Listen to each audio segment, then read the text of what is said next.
सबसे पहले हम आ चुके हैं फर्स्ट नोटिफिकेशन के अंदर। हम स्टेप बाय स्टेप सभी नोटिफिकेशन यहाँ पे कवर करेंगे। सबसे पहला नोटिफिकेशन है ministry of communication department of post की तरफ से, जिसके लिए आपको ऑनलाइन आवेदन करना है। कोई अदर मोड नहीं है यहाँ पे अप्लाई करने का। यहाँ पे मेल एंड फीमेल दोनों ही कैंडिडेट एलिजिबल हैं, अप्लाई कर सकते हैं। इसके बाद बात करते हैं एप्लीकेशन फी की। तो सबसे पहले यहाँ पे जनरल कैंडिडेट हैं, ओबीसी कैंडिडेट हैं, ईडब्ल्यूएस कैंडिडेट हैं, उनको यहाँ पे 100 रुपीज एप्लीकेशन फी जो है वो पे करनी होगी। SC, ST and other reserve candidates को यहाँ पे नील है, किसी तरह की एप्लीकेशन फी यहाँ पे करने की जरूरत नहीं है। अब बात करते हैं पोस्ट की। यहाँ पे सबसे पहली जो पोस्ट है यहाँ पे एमटीएस की वैकेंसी है, जिसके लिए 28,000 आपकी स्टार्टिंग सैलरी रहने वाली है। 28,050 रुपये आपकी यहाँ पे जो सैलरी रहेगी। पोस्टमैन के लिए 21,700 आपकी सैलरी यहाँ पे रहेगी। मेल गार्ड के लिए यहाँ पे 21,700 आपकी सैलरी जो है यहाँ पे वो रहने वाली है। उसके बाद बात करते हैं यहाँ पे एमटीएस की जो वैकेंसीज हैं, इनके लिए 12th पास कैंडिडेट भी एलिजिबल है। पोस्टमैन के लिए 10th पास कैंडिडेट एलिजिबल है और मेल गार्ड के लिए 10th पास कैंडिडेट यहाँ पे एलिजिबल है, अप्लाई यहाँ पे कर सकती है। उसके बाद अगर मैं बात करूं वैकेंसीज के लिए, यहाँ पे एससी, एसटी, ओबीसी, पीडब्ल्यूडी यहाँ पे वैकेंसीज में रिजर्वेशन मिलेगी जो कैंडिडेट्स के पास अपना सर्टिफिकेट रिजर्व कैटेगरी का अवेलेबल होगा। यहाँ पे सिलेक्शन प्रोसेस की अगर मैं बात करूं, जो मेन प्रोसेस है यहाँ पे, इसमें आपकी सिलेक्शन आपके जो मार्क्स आए हैं, मतलब कि आपकी जो मेरिट बनेगी है वो आपके मार्क्स के बेसिस पे जो आपकी क्वालिफिकेशन के अंदर आती है, जो 10th 12th में आपके आए हैं उसी के बेसिस पे यहाँ पे आपकी जो है वो मेरिट बनने वाली है और उसी के बेसिस पे आपकी यहाँ पे सिलेक्शन जो है वो रहेगी। उसके बाद बात करते हैं यहाँ पे कौन कौन से डॉक्यूमेंट्स आपको रिक्वायर्ड है। तो यहाँ पे आईटीआई को छोड़ के बाकी सारे सर्टिफिकेट जैसे कि 10th SSC certificate, Aadhaar card, caste certificate, PWD certificate, sports certificate, आपका एक्स सर्विसमैन या आर्म फोर्सेस से अगर आप रिलेटेड हैं तो आप वहाँ पे एप्लीकेबल है तो आपको रिक्वायर्ड होगा। अब बात करते हैं एज लिमिट की। यहाँ पे जो कैंडिडेट यहाँ पे 18 मिनिमम है वो अप्लाई कर सकते हैं और मैक्सिमम 37 साल तक के कैंडिडेट यहाँ पे एलिजिबल है और अप्लाई यहाँ पे कर सकते हैं। अगर मैं बात करूँ यहाँ पे रिजर्वेशन की, तो यहाँ पे कैंडिडेट्स को जो है यहाँ पे मिलने वाली है वो आपकी यहाँ पे आपको रिजर्वेशन बिल्कुल मिलेगी, जो कि रिलैक्सेशन आपकी ओबीसी के लिए 3 साल की रहने वाली है और एससी एसटी की 5 साल के लिए रहने वाली है। ईडब्ल्यूएस के लिए निल है। पीडब्ल्यूडी के लिए यहाँ पे जो है 10 ईयर की है। पीडब्ल्यूडी प्लस ओबीसी को यहाँ पे 13 साल की है। पीडब्ल्यूडी प्लस एससी एसटी के लिए यहाँ पे 15 साल तक की जो है एज रिलैक्सेशन यहाँ पे वो रहने वाली है। तो ये फर्स्ट नोटिफिकेशन है। इसके लिए नेक्स्ट अब बात करते हैं सेकंड नोटिफिकेशन के बारे में। तो यहाँ पे जो सेकंड नोटिफिकेशन आउट किया गया है वो है फूड कॉर्पोरेशन ऑफ इंडिया यानी कि एफसीआई की तरफ से, जिसके लिए आपको ऑनलाइन आवेदन जो है वो करने होंगे। यहाँ पे मेल एंड फीमेल दोनों ही अप्लाई कर सकते हैं। यहाँ पे आपकी जो सैलरी है 40,000 से लेके 1,40,000 तक रहने वाली है। इसलिए यहाँ पे कह रहा हूँ क्योंकि यहाँ पे अलग अलग वैकेंसीज है जिनके लिए आपकी सैलरी जो है वो अलग अलग रहने वाली है।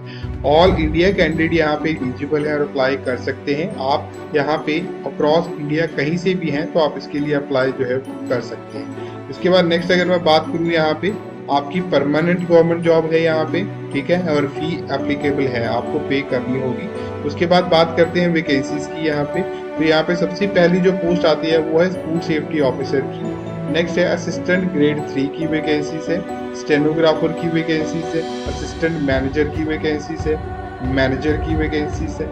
जूनियर इंजीनियर की वैकेंसीज है। वॉचमैन की वैकेंसीज है। तो ये सारी वैकेंसी जिनके लिए 5900 प्लस वैकेंसीज के लिए नोटिफिकेशन रहेगा। एप्लीकेशन फी की बात कर लेते हैं यहाँ पे हम लोग। तो यहाँ पे general, OBC, women, ex serviceman candidate के लिए 250 से लेके 800 रुपये, जो कि पोस्ट टू पोस्ट वेरी करती है। ईडब्ल्यूएस, पीएच, एससी एसटी के लिए कोई एप्लीकेशन फी यहाँ पे नहीं है।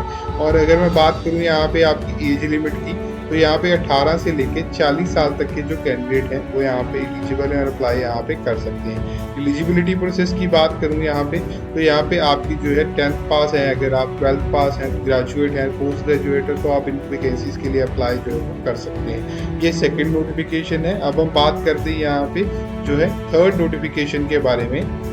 ये जो नोटिफिकेशन है ये आउट किया गया है, third notification state bank of India की तरफ से, जिसके लिए आपको ऑनलाइन आवेदन करने होंगे। अप्लाई करना ऑलरेडी स्टार्ट हो चुका है।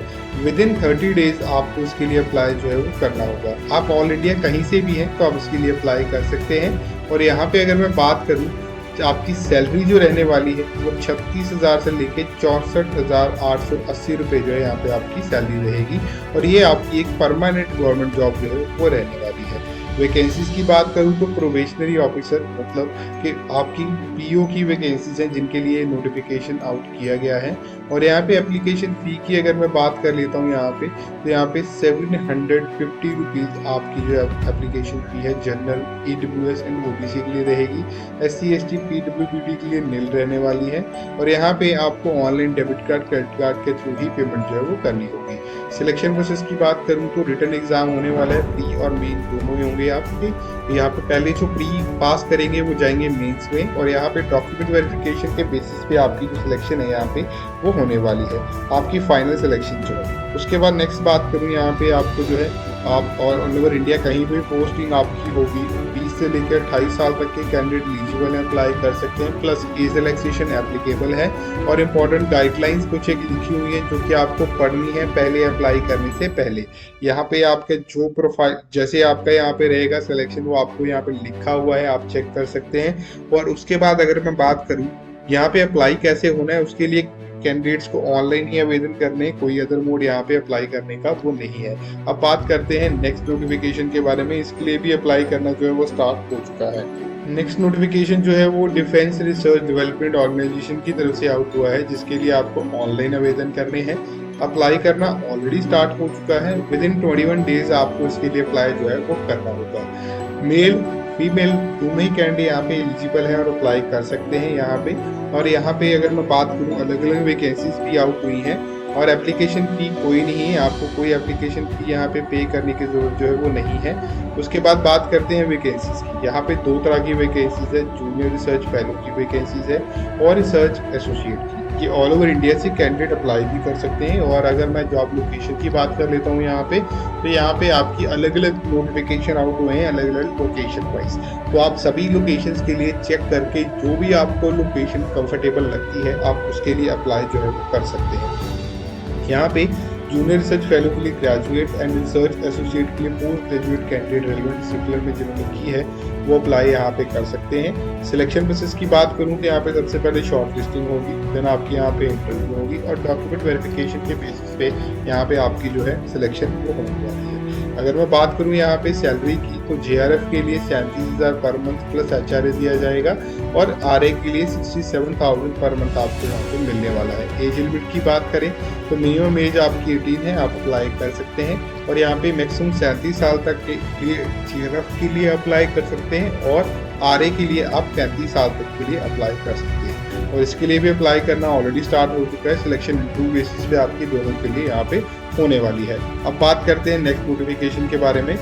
नेक्स्ट नोटिफिकेशन है गवर्नमेंट डिपार्टमेंट की तरफ से, जहाँ पे मेल एंड फीमेल दोनों ही कैंडिडेट एलिजिबल हैं और अप्लाई यहाँ पे कर सकते हैं। यहाँ पे ऑनलाइन आपको आवेदन करने हैं, अप्लाई करना ऑलरेडी स्टार्ट हो चुका है। यहाँ पे क्रॉस इंडिया आप कहीं से भी हैं तो आप इसके लिए अप्लाई कर सकते हैं। विद इन 30 डेज आपको अप्लाई करना है द डे नोटिफिकेशन रिलीज। और इसके बाद अगर मैं बात करूँ तो एज लिमिट की 18 से लेके 40 ईयर तक के कैंडिडेट यहाँ पे एलिजिबल हैं, प्लस यहाँ पे एज रिलैक्सेशन आपको दी जाने वाली है। एप्लीकेशन फ़ी की बात कर लेते हैं, जर्नल OBC और यहाँ पे दोनों के लिए 450 रुपीज़ एप्लीकेशन फ़ी रहेगी। EWS SC ST के लिए 250 रुपये एप्लीकेशन फ़ी रहने वाली है। यहाँ पे वैकेंसीज की बात करूँ तो ग्रुप D की वैकेंसीज है, यहाँ पे 52,453 वैकेंसीज के लिए ये नोटिफिकेशन अप हुआ है, जिनके लिए आपको अप्लाई करना होगा। नेक्स्ट बात करूँ यहाँ पे तो एजुकेशन, यहाँ पे 10th 12th एंड ग्रेजुएशन वाले कैंडिडेट भी एलिजिबल अप्लाई कर सकते हैं। और यहाँ पे आपको जो सिलेक्शन प्रोसेस है उसकी बात कर लेते हैं। यहाँ पे सिलेक्शन प्रोसेस यहाँ पे आपका जो है रिटन टेस्ट होगा, डॉक्यूमेंट वेरिफिकेशन के बेसिस पे यहाँ पे आपकी जो है वो सिलेक्शन होगी। जो भी कैंडिडेट रिटन टेस्ट में क्वालिफाई होंगे वो इसके लिए अप्लाई जो है वो कर पाएंगे, और यहाँ पे उनकी सिलेक्शन जो है वो हो जाएगी। अब बात करते हैं नेक्स्ट नोटिफिकेशन के बारे में। सो ये नोटिफिकेशन आउट हुआ है रेलवे रिक्रूटमेंट बोर्ड की तरफ से, RRB की तरफ से। मेल फीमेल दोनों ही कैंडिडेट यहाँ पे एलिजिबल और अप्लाई कर सकते हैं। सिर्फ आपको ऑनलाइन इसके लिए अप्लाई करना है, अप्लाई करना ऑलरेडी स्टार्ट हो चुका है। यहाँ पे आपकी सैलरी 19,900 से लेके 44,900 तक रहने वाली है। अक्रॉस इंडिया आप कहीं से भी हैं आप इसके लिए अप्लाई कर सकते हैं, और विद इन 30 डेज आपको अप्लाई करना है। जिस दिन से नोटिफिकेशन रिलीज हुआ है उस दिन से। मिनिमम आपका जो है एज 18 और मैक्सिमम 33 ईयर तक के कैंडिडेट एलिजिबल हैं, अप्लाई कर सकते हैं। एप्लीकेशन फ़ी की बात करें तो यहाँ पे 500 रुपीज़ जनरल एंड ओबीसी को पे करने होंगे। ईडब्ल्यूएस SC/ST कैंडिडेट्स को यहाँ पे 250 रुपीज़ एप्लीकेशन फ़ी जो है वो पे करनी है। ग्रुप डी की वैकेंसीज के लिए नोटिफिकेशन आउट हुआ है, जिसके लिए आपको अप्लाई यहाँ पे करना है। क्वालिफिकेशन की बात कर लेते हैं यहाँ पे 10th ITI 12th graduate and post graduation diploma वाले कैंडिडेट भी यहाँ पे एलिजिबल अप्लाई कर सकते हैं। यहाँ पे ट्रैक मेंटेनर ग्रेड 2 की वैकेंसीज हैं, हेल्पर असिस्टेंट की वैकेंसीज है, SNT डिपार्टमेंट में है, असिस्टेंट पॉइंट्समैन की यहाँ पे जो वैकेंसीज हैं वो आउट करी गई हैं ग्रुप डी के अंदर। और यहाँ पे सिलेक्शन जैसे मैंने आपको बताया रिटन टेस्ट आपका होगा और यहाँ पे आपका CBT बेस्ड होगा। 90 मिनट का टाइम आपको दिया जाएगा, ठीक है। 100 क्वेश्चन होंगे 120 मार्क्स के। और यहाँ पे आपको अगर नेक्स्ट बात करूँ एग्जाम पैटर्न की, पेपर 1 आपका यहाँ पे जो है आप क्लिक करके आप चेक कर सकते हैं। और यहाँ पे ऑनलाइन एप्लीकेशन सिर्फ आपको सबमिट करनी है, कोई अदर मोड नहीं है यहाँ पे अप्लाई करने का। अप्लाई करने के लिए आपको पूरी डिटेल यहाँ पे दी हुई है, कैसे कैसे अप्लाई करना है, स्टेप बाय स्टेप आप यहाँ पे चेक करके अप्लाई जो कर सकते हैं। फिर भी आपको इसके रिलेटेड कोई भी क्वेश्चन रहता है तो आप मुझे कमेंट बॉक्स में कमेंट करके बता ही सकते हैं। मैं आपके लिए सभी तरह के लेटेस्ट रिक्रूटमेंट अपडेट जो है वो लेकर आता ही रहता हूँ। और ये आज के नोटिफिकेशन है। और अगर फिर भी आपको किसी भी नोटिफिकेशन के बारे में कोई कंफ्यूजन भी रहती है तो भी मुझे आप पूछ सकते हैं। तो ये आज का नोटिफिकेशन था। अब मैं आपको मिलूंगा नई नोटिफिकेशन के साथ नई वीडियो के अंदर। तब तक के लिए धन्यवाद जी।